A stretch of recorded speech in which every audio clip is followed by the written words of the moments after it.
এটা ছিল আমার মিষ্টি পাখির 1 বছরের জন্মদিনের দুপুরবেলা। আসলে জন্মদিনটা দিনের দিন না করে অন্য দিন সেলিব্রেট করা হয়েছিল। তো দুপুরে খাওয়া দাওয়া করতে বসার আগে মেয়ে সেজে গুজে রেডি। আর এই যে জামাটা পরে আছে দেখছো, এটা আমার বাবা মানে ওর দাদুন নিজের হাতে ওকে বানিয়ে দিয়েছিল।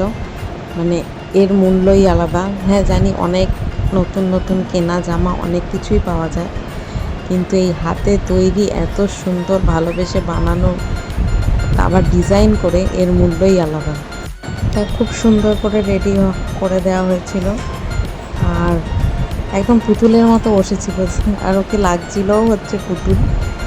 তা যাই হোক, তারপরে এই দিয়ে সাজিয়ে গুছিয়ে খেতে দেওয়া হয়েছে, যা যা ভালোবাসে তাই তাই দেওয়া হয়েছে। কিন্তু আসল ভালোবাসা ছিল হচ্ছে ওর চাটনি।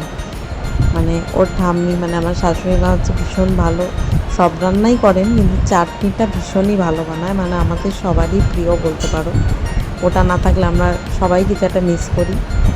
তো ও তাই হয়েছে, ও এখন মানে এখন যত বড় হয়ে গেছে, খেতে বসলে ওর একটু চাটনি হলেই মাঝে মধ্যে আর কি দেওয়া হয়। ও ভীষণ ভালোবেসে আর কি খাবারটা খায়।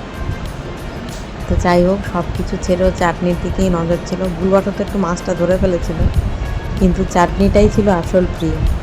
আমরা সবাই চারদিক থেকে যদিও বলছিলাম মাম্মাম এটা খাও, মাম্মাম ওটা খাও, মাম্মাম সেটা খাও, মিষ্টি খাও, কিন্তু ওর পায়েসও ছিল মিষ্টি, কিন্তু ওর সব কিছু ছেড়ে নজর ছিল হচ্ছে চাটনির ওপর। মানে সব ছেড়ে দিয়ে ওকে যদি এক বাটি চাটনি দিয়ে দেওয়া হয়, ও প্রায় ওটাকেই পেট ভরিয়ে দেবে।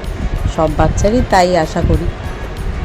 কিন্তু এটাও বলে রাখি, ও কিন্তু উচ্ছেও ভীষণভাবে ভালোবাসে। ও যে তিতো খায় না সেটা নয়, কিন্তু মানে মিষ্টির প্রতি বাচ্চাদের ভালোবাসাটাই অন্যরকম।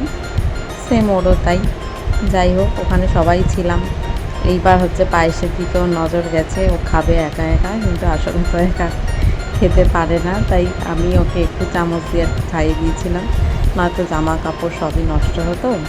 তো যাই হোক, সেই জন্য আমি খাইয়ে দিয়েছিলাম। পায়েসটা প্রিয়র মধ্যেই পড়ে। তো দুপুরটা বেশ ভালোই কেটেছিল।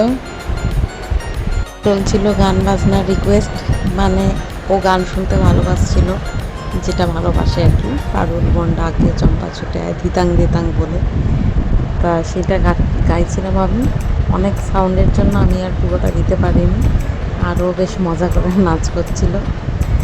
তো যাই হোক, দেখতে দেখতে 2 বছরও পেরিয়ে 3 বছরে হতে যাবে নেক্সট ইয়ার।